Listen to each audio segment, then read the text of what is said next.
Hola chicos, vamos a continuar con el programa de generalidades de anatomía y el día de hoy vamos a hablar sobre los niveles de organización biológica. Soy el doctor Miguel Ángel Estrada, es un gusto saludarte. Recuerda que me puedes seguir por Twitter por la cuenta de @anatomiatips y también por TikTok como @doctor.miguelangelestrada. ¿Cuáles van a ser los objetivos de nuestra plática? Vamos a distinguir los diferentes niveles de organización biológica, vamos a diferenciar el concepto de órgano y víscera y también a distinguir entre una víscera hueca y una víscera maciza. Pero, ¿qué son los niveles de organización biológica? Bueno, estos niveles son estructuras que componen a los seres vivos y estos se van a organizar en niveles, desde lo más simple hasta lo más complejo. Y vamos a reconocer varios niveles. El nivel más simple va a ser el nivel químico o bioquímico que está conformado por los átomos que en conjunto van a formar moléculas. El conjunto de moléculas va a formar el segundo nivel conocido como nivel celular. Estas células van a tener ya una función específica y el conjunto de células van a formar el tercer nivel de organización biológica conocido como nivel tisular, por lo tanto se van a formar tejidos. Estos tejidos en conjunto van a formar órganos y los órganos van a formar aparatos y sistemas. El conjunto de aparatos y sistemas va a formar a lo que conocemos ya como el organismo.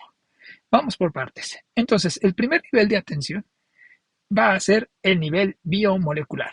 Este nivel biomolecular habíamos dicho que está conformado por partículas pequeñas llamadas átomos, como pueden ser el carbono, el hidrógeno, oxígeno, nitrógeno, fósforo. Y un conjunto de átomos va a conformar lo que se conocen como moléculas. Vamos a tener múltiples moléculas, como puede ser la molécula del ADN que lleva nuestra información genética, pero en general vamos nosotros a dividir a las moléculas en moléculas orgánicas e inorgánicas.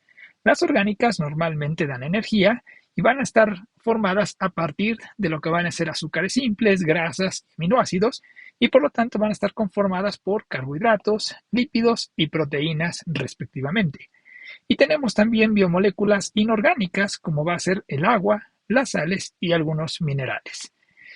Habíamos mencionado entonces que el conjunto de moléculas va a conformar las células. Estas células van a tener una función específica. Por ejemplo, la célula nerviosa se conoce como neurona, la célula que conforma el hueso se conoce como osteocito, la del hígado como hepatocito, la del pulmón neumocito, la del músculo miocito, etc. Pero estas células también se van a conjuntar y por lo tanto al conjunto de células especializadas que realizan una tarea específica se le conoce como tejidos. Y tenemos diversos tipos de tejidos. Tenemos tejido epitelial, conectivo, muscular, nervioso y óseo. El tejido epitelial es aquel que se va a encontrar revistiendo o tapizando las superficies, las cavidades de las vísceras huecas y de las glándulas. El tejido conectivo, como su nombre lo dice, conecta, le va a dar sostén y también va a proteger a los órganos del cuerpo y también se va a distribuir a través de los vasos sanguíneos hacia otros tejidos.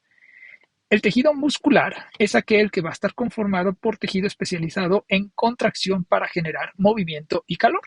Tenemos músculo que es liso y músculo que es estriado. El músculo liso lo encontramos principalmente en vasos sanguíneos y en vísceras, y el músculo estriado lo vamos a encontrar en el sistema musculoesquelético con músculos voluntarios que están en las extremidades, pero también en un músculo involuntario que es el músculo cardíaco. El tejido nervioso es aquel que transporta información desde una parte del cuerpo hacia otra mediante impulsos eléctricos llamados impulsos nerviosos. El ejemplo son las neuronas que van a estar conformando este tipo de tejido nervioso. Y el tejido óseo es aquel que le va a dar fuerza y estructura a lo que son los huesos. El conjunto de tejidos va a conformar lo que conocemos como órganos. Por lo tanto, los órganos son estructuras compuestas por dos o por más tipos distintos de tejidos. Y estos van a poseer funciones específicas y suelen tener una forma característica.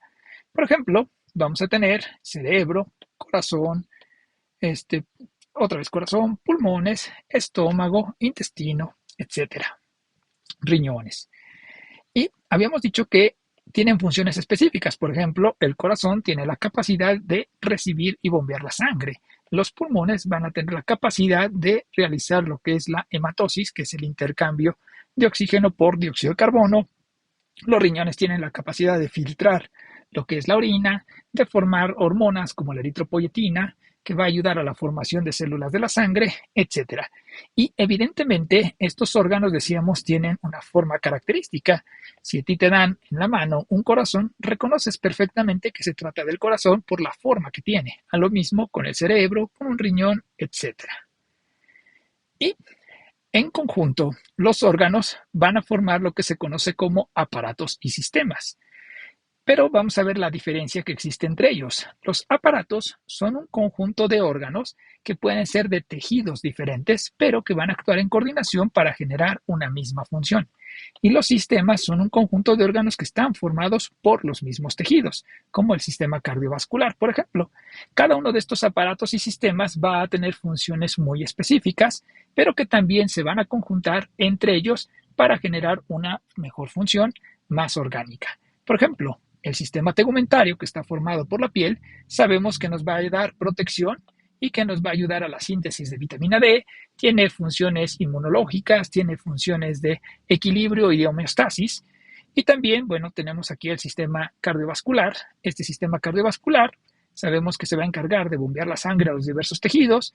El sistema digestivo se va a encargar de disminuir las partículas de la comida para que sean absorbidas y lograr obtener energía y también eliminar desechos. El sistema linfático, que tiene que ver también con lo que es el sistema inmunológico. El sistema muscular, junto con el esquelético y articular, para la locomoción y el movimiento. Y el sistema respiratorio, como habíamos dicho, para la hematosis en el intercambio gaseoso. Sin embargo, estos sistemas funcionan también en conjunto y es por eso que en conjunto los aparatos y sistemas van a formar lo que es el organismo, o sea, todas las partes de un cuerpo humano que funcionan en conjunto. Sabemos nosotros que el sistema nervioso va a controlar a estos sistemas. Gracias al sistema nervioso, por ejemplo, el corazón va a ser capaz de bombear la sangre, que se va a distribuir por las arterias y, por ejemplo, va a llegar a la zona del aparato digestivo para que éste trabaje y pueda de esta manera obtener y disminuir lo que son las partículas para absorber los nutrientes. Pero sabemos que tiene músculo, como el músculo liso, y entonces necesita movimiento. Entonces, cada uno de estos órganos y sistemas van condicionando lo que es una función en general para el organismo. No podemos separarlos, ya que en conjunto tienen que formar el organismo. Pero debemos diferenciar entre qué es un órgano y una víscera. Un órgano es una parte del cuerpo que tiene una o varias funciones. Por ejemplo, tenemos órganos como es la piel, tenemos órganos como son los mismos huesos, ¿sí? Y por ejemplo, aquí la piel tiene funciones, ya habíamos dicho, de protección, de síntesis de vitamina D, de ayudar a mantener el equilibrio hidroelectrolítico, etcétera. ¿Y qué diferencia tenemos con las vísceras? Las vísceras son las partes del cuerpo que tienen también una o varias funciones, pero que estas se van a encontrar dentro de una cavidad. Por ejemplo, tenemos al cerebro, al estómago, al hígado, al riñón, corazón, pulmones, ¿sí? Y dicen, tiene una o varias funciones. Por ejemplo, el riñón sabemos que filtra lo que va a ser la sangre para formar orina y eliminar desechos tóxicos, pero también decimos forma renina, que es una hormona que ayuda al control de la presión arterial, forma eritropoyetina, que ayuda a la hematopoiesis para la formación de células de la sangre, etcétera. Ahora vamos a distinguir entre una víscera hueca y una víscera maciza. Ya dijimos que la víscera está dentro de una cavidad, pero es hueca cuando tiene una cavidad en su interior, pero sobre todo se caracteriza porque tiene capas. Por ejemplo, en este caso, el estómago tiene 4 capas. La capa más externa es una capa mesotelial llamada serosa. Después viene una triple capa de músculo, que es el músculo liso. Después ya viene una submucosa y finalmente la mucosa, que van a estar con una luz por el interior de esta víscera hueca. Aquí tengo también el intestino, que también tiene las mismas 4 capas. A diferencia de una víscera maciza, que también se encuentra dentro de una cavidad, pero no tiene capas, y va a estar conformada por tejido funcional y no funcional. Por ejemplo, tenemos aquí al hígado y al riñón. ¿Qué tipo de tejido lo conforman? Las vísceras macizas, decíamos, tienen 2 tipos de tejido. Uno llamado estroma, que es el tejido de sostén y es un tejido no funcional. Y otro, conocido como parénquima, que es el tejido que le va a dar la función a esa víscera. Por ejemplo, en el caso del hígado tenemos el parénquima hepático, que es el que se va a encargar de la función del mismo. Bueno, esperemos que les haya servido este tema. Con esto terminamos lo que va a ser los primeros 3 temas de generalidades de la anatomía. Vamos a continuar ya con lo que van a ser cada uno de los sistemas. Hablaremos de generalidades del sistema óseo, articular, muscular, etc.